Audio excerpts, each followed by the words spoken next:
Sob o vasto céu azul, Maria, a destemida pescadora, lançou sua rede no oceano profundo. As ondas dançavam ao ritmo do vento enquanto ela esperava pacientemente. De repente, uma força desconhecida puxou sua embarcação para águas mais profundas. Determinada, enfrentou a luta épica com a criatura misteriosa. Após uma batalha intensa, emergiu das profundezas um peixe lendário com escamas reluzentes como gema. Maravilhada, libertou um magnífico ser de volta ao mar. Sua fama como pescadora corajosa ecoou pelas aldeias, mas para ela, a verdadeira recompensa era a amizade com as maravilhosas criaturas do oceano. Quer então entender mais profundamente como utilizar do cenário para desenvolver o background dos seus personagens?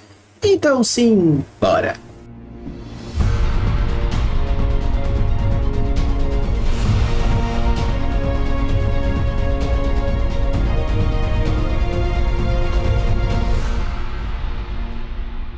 Olá, pessoal, bem? Aqui é o Rafael Campos e hoje nós iremos falar um pouco mais sobre a função do cenário. Um vídeo bem antigo, lá nos primórdios do canal, acredito que seja antes do 20º vídeo, eu falei um pouco sobre as funções do espaço, onde nós temos a identificação do background, nós temos o contraste do cenário, nós temos a estimulação dos sentimentos, nós temos o preparo para a ação, nós temos a ambientação de uma maneira geral. Então existem diversas funções que o espaço pode ter. E no caso aqui eu decidi começar com esse, trazendo um pouco mais sobre o background da construção do personagem.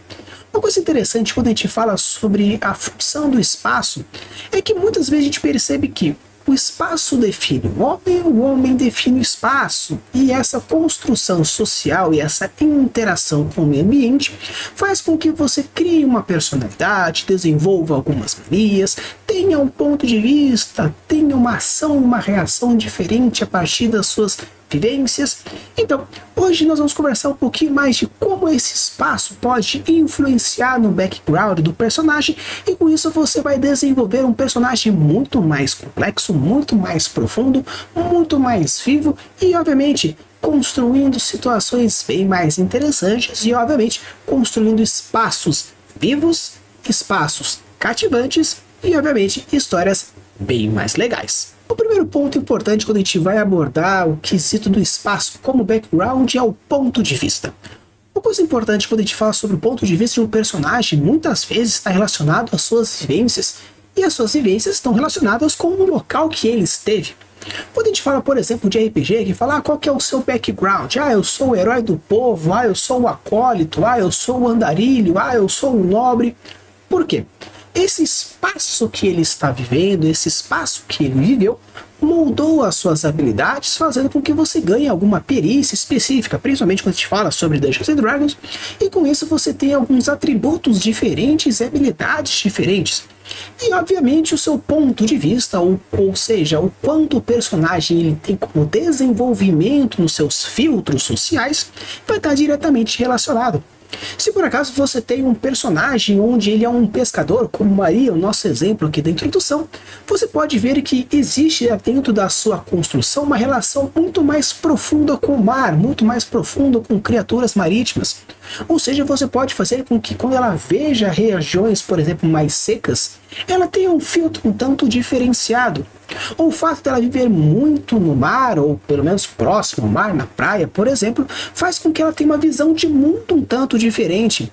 Ela vive num ambiente onde as pessoas compartilham, então para ela não ter um compartilhamento de ideias, de substâncias que eu digo não ilícitas ou qualquer coisa, mas sim substâncias materiais, como alimento, dinheiro ou irmandade de maneira geral, é um tanto estranho para ela. O que é interessante quando a gente fala sobre o ponto de vista de um personagem é o como ele filtra, como ele vê, como ele adapta, como ele constrói aquilo que ele está percebendo dentro da sua narrativa. Então, se você construir um local com o objetivo de intensificar o background do seu personagem, às vezes pode ser que em nenhum momento o seu personagem volte para aquele local, ou que o leitor, ou que o jogador, caso seja uma campanha, tenha a oportunidade de voltar àquele espaço e interagir de uma outra forma. Porém, quando você constrói esse espaço com o objetivo de intensificar o background do seu personagem, principalmente utilizando um ponto de vista, tem como maior objetivo você aprofundar os seus filtros, ou criar os filtros caso ainda não tenham colocado. Se foi uma região um tanto inóspita, ele pode ter um comportamento assim assado e com isso faz com que ele tenha uma visão de mundo de uma outra forma. Obviamente, os pontos de vista estão diretamente relacionados ao comportamento, algo que a gente vai abordar aqui também. Porém, o que é interessante aqui são as formas de perceber as coisas.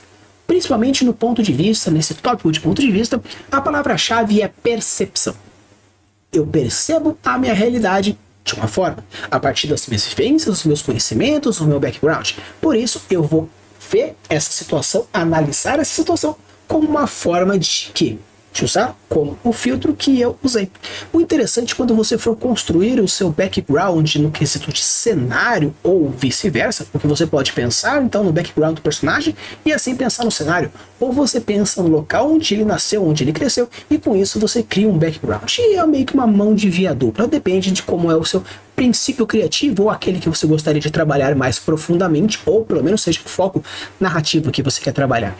Então, quando a gente fala sobre esse ponto de vista, é a percepção, e com isso você vai desenvolver, obviamente, os próximos passos que estão diretamente relacionados. Porém, quando você for construir então o seu personagem utilizando o background, pense, quais são os elementos que formaram o personagem a partir desse cenário?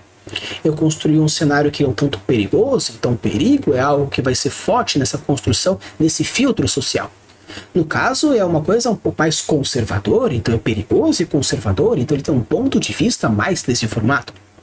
E também existe, além de ser perigoso, conservador, no caso de Maria, por exemplo, a nossa pescadora, pode ser que seja uma coisa bem escassa. Então é perigoso, ele é conservador e é um local que tem custos materiais um tanto escassos. Então a forma como ela verá o mundo será a partir desse genius loci que você acabou de desenvolver. Se ela tem um ambiente onde ela nasceu e cresceu num ambiente escasso, ela vê a luxúria, ela vê a gula, ela vê o glamour como uma coisa que não a gosta, que ela incomoda demais. Por quê? Porque essas construções, esses filtros, essas percepções são abordadas a partir desse cenário que você instituiu. No caso agora, a gente entra num quesito um pouco mais de ação, ou seja, ação e reação. No caso, obviamente, que está diretamente ligado ao ponto de vista dela, ela vai agir e reagir a partir dos pontos de vista que ela tem. Se por acaso ela, pegando o mesmo exemplo de algo perigoso, conservador e escasso, ela vai ter um comportamento que gira em torno disso, vai ter reações que giram em torno disso. O que é interessante a gente pensar sobre ação e reação, principalmente narrativamente, não filosoficamente. Ações são coisas que estão diretamente ligadas ao ponto que ela está falando no ponto de vista, juntamente com a questão social. Ou seja, ela vai pegar, vai pensar e vai agir, usando os filtros sociais que ela tem, usando alguns filtros sociais que ela precisa desenvolver, ou alguns filtros sociais que estão colocados naquela sociedade especificamente. No caso, a reação é um pouco mais interessante a gente trabalhar esse quesito, porque ela puxa muito mais forte o que? Os filtros do background dela. Você pode pensar que, mas o personagem nunca faria isso. Ele pode nunca fazer isso considerando um lado mais lógico dele, utilizando como princípios, como eu falei, os filtros sociais que ele está naquele momento. Porém, ele puxa para o seu instinto, puxa mais para algumas reações, coisas que ele já está muito mais acostumado na sua construção da sua persona. Quando a gente fala sobre construção da personalidade, principalmente quando a gente fala da psicoterapia ou da psicologia, a construção da personalidade começa lá atrás. Então, se a infância desenvolveu alguma coisa, faz com que tenha um adulto diferente. Então, o que é interessante sobre a construção do background, na construção do seu personagem, utilizando as ações e reações? Muitas vezes, quando você estipula então o seu local, você pode juntamente pegar aquele mesmo genius loci, essas 3 palavras que a gente distribuiu, para colocar quais seriam as ações e as reações a partir desse background. Então eu tenho uma coisa assim, agora eu vou usar o filtro do meu background e ele vai agir. No caso, aconteceu algo que bateu no nosso filtro e reagiu. Então é interessante que às vezes você pode pensar, mas como o personagem faria? O que eu faria nessa situação como essa? Como ele reagiria naquele ponto? Pensa, um personagem que está nessa situação, com um filtro anterior, utilizando o background que você fez, como agiria? como reagiria a partir daquela situação. Então o que é interessante quando a gente estipula novamente, utilizando como princípio básico a construção do cenário como forma de desenvolvimento de personagem, utilizando desse background, o objetivo aqui agora é o quê? Quais seriam os elementos que formaram um personagem? No caso, obviamente, você também utiliza a formação como algo do ponto de vista ou a sensibilidade naquele meio, porém, aqui nós já estamos construindo as ações e reações. É algo mais fácil de se escrever, ou no caso de um narrador, de descrever. Porque no ponto de vista, você vai ter o quê? Uma forma diferente de interpretar. Está acontecendo alguma coisa, o personagem interpreta daquele jeito. Então, essa interpretação pode ser um tanto mais filosófica ou subjetiva, um pouco mais complicado de se visualizar. Porém, quando a gente faz uma ação e uma reação, está acontecendo, está fazendo, a ação está ali, é direta, é concreta. Com isso é mais fácil tanto do escritor, escritora, narrador, colocar como o personagem vai fazer daquele jeito, utilizando o background que ele fez, ou seja, o cenáriozinho que a pessoa cresceu e viveu, por isso ela tem aquela ação e aquela reação específica. Um outro ponto interessante são os estilos, ou seja, a persona que você está fazendo.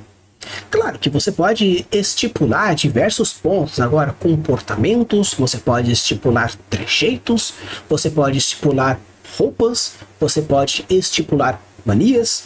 Então aqui é um pouco mais direto, porém ele é bem mais amplo.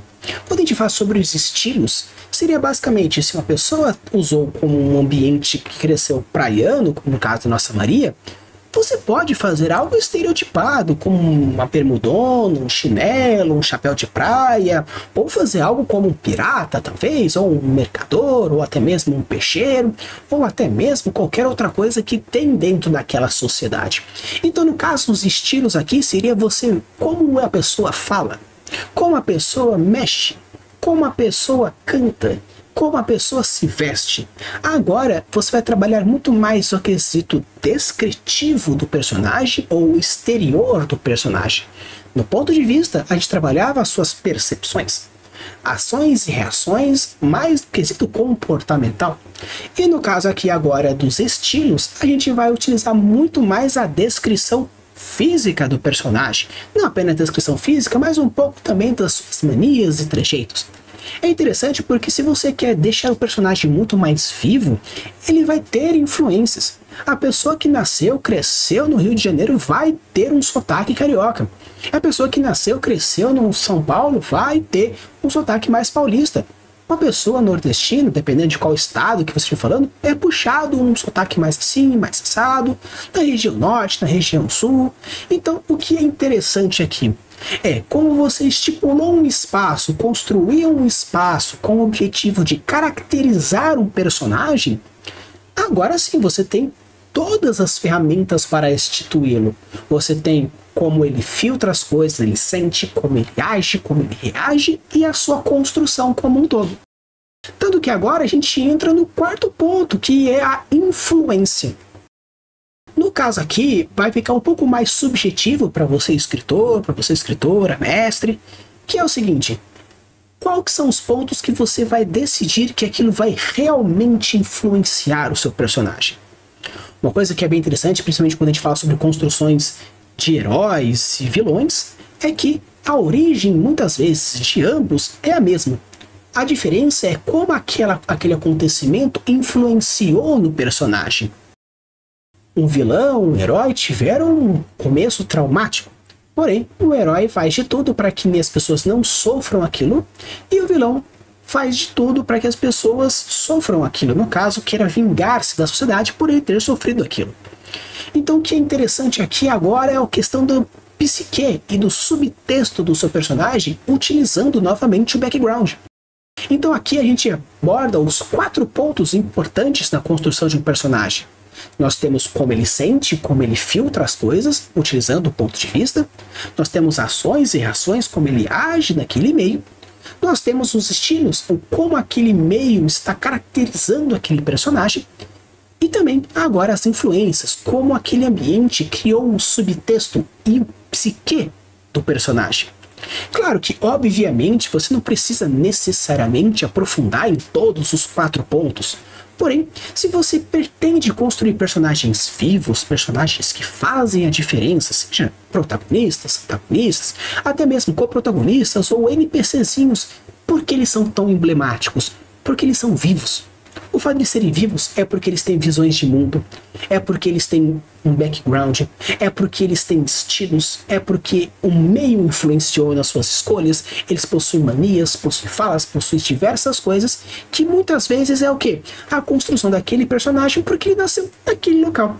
Se eu estipulei que um urso nasceu numa cidade e cresceu como um ser humano, ele vai ter um ponto de vista talvez limitado por ter a biologia de um urso, porém vai ter um ponto de vista de um ser humano. Ele vai ter ações e reações que se aproximam tanto do seu instinto, um pouco mais do seu psique humano, vai ter algum estilo humano, dependendo de qual é a família que ele está, e as influências. Então o que é interessante aqui, principalmente, é que parece que estamos falando de um canal de world building, mas estamos falando de personagem, world building e plot estão totalmente ligados. É um triângulo base para a construção de qualquer história. E aqui eu estou falando como você, o world builder, pode ajudar a você mesmo a se transformar num escritor completo. Ou você é um world builder para ajudar colegas que são escritores. Porque muitas vezes os escritores estão focados na construção dos personagens, focado na construção da história, e o cenário às vezes fica mais um plano de fundo. Porém, você, o world builder, pode construir aquele plano de fundo, aquele cenário bem legal, aquele meio ambiente interessante, que vai utilizar como a construção e o fortalecimento daquele personagem, construindo os filtros sociais dele, utilizando o ponto de vista daquele personagem que viveu naquele ambiente. Você vai construir também a forma dele agir, porque ações e reações diretas a partir daquele ambiente que você construiu, como que vai ser o personagem fisicamente, ou até mesmo no quesito de roupas, porque quais são os estilos que aquele local propicia a criação e quais são os elementos do seu cenário que vão influenciar na construção do personagem propriamente dito. Então é muito legal porque quando você constrói simplesmente uma vilazinha, você não está simplesmente construindo uma vilazinha, você está construindo um ninho do seu personagem. E no caso seja seu protagonista ou seu antagonista, ele vai ter um papel tão primordial naquilo que você está fazendo. Então colocar um papel importante para o ninho do seu personagem, onde ele vai estipular qual que é o ponto de vista, o filtro, os conhecimentos, as influências, os estilos, os pensamentos, as ações e as reações. Ou seja, você está utilizando aquele ninho como a base de concentração, ou seja, a forma que você vai utilizar daquele cenário para o desenvolvimento da história. Se o momento o personagem vai quebrar ou não pode estar relacionado com o tipo de infância que ele teve. A forma dele agir em A, B, C ou D, ou numa plot, numa reviravolta, ou no clímax da história, pode já ser até mesmo levemente previsto, dependendo de qual é o cenário que você colocou. Se o personagem ele tem um passado muito gostosinho, um ambiente muito gostosinho, e ele pretende quebrar lá pra frente, você pode ter um puta arco de redenção. Por quê? Porque a criação dele como princípios de Genius Loci era um ambiente diferente, fazendo com que ele tenha esse paradigma no caso do seu comportamento ou das suas escolhas, que podem intensificar melhor o drama da sua história, não precisa necessariamente ser um drama como gênero, porém o arco dramático daquela construção a partir do background que você definiu. Por isso que é muito interessante a gente entender quais são os papéis do cenário, que pode ser, obviamente, como muitas pessoas fazem, estipular o cenário, mostrar mais ou menos qual que é a ambientação. Porém, o cenário pode ter papéis muito importantes e muito interessantes, principalmente nas grandes reviravoltas. Mestres são importantes, personagens são importantes, só que o meio influencia o homem da mesma forma que o homem modifica o seu meio. Então, se existe essa relação importante entre a criação de um para o outro, por que não utilizá-lo como uma forma muito mais intensificada de deixar os personagens muito mais profundos? Então, pessoal, esse aqui foi o episódio falando um pouco mais sobre o cenário como background. Se vocês gostaram, deixe o seu like, se inscreve no canal. Vídeos aí de segunda a sexta com diversos elementos, dicas, técnicas e indicações. E se você puder e quiser ajudar o canal de uma maneira um pouco mais intensa, tem aqui o nosso Catarse, que tem alguns diversos planos, até um mais baratinhos, até um pouco mais salgados, que lhe permite ter diversas vantagens, como por exemplo, lives mais vamos dizer assim, focadas para os seus gostos. Vamos ter também algumas mentorias, algumas dicas, alguns prêmios físicos também vão ser sorteados. Então, se você puder ajudar para deixar o canal melhor e assim puder ter o seu world building, a sua construção de mundo, o seu world building para todos de uma maneira muito mais forte, muito mais intensa, muito mais efetiva, deixa dar uma olhadinha e ver se for possível ajudar. Use e abuse das suas criações e deixe os mundos cada vez mais incríveis. Valeu!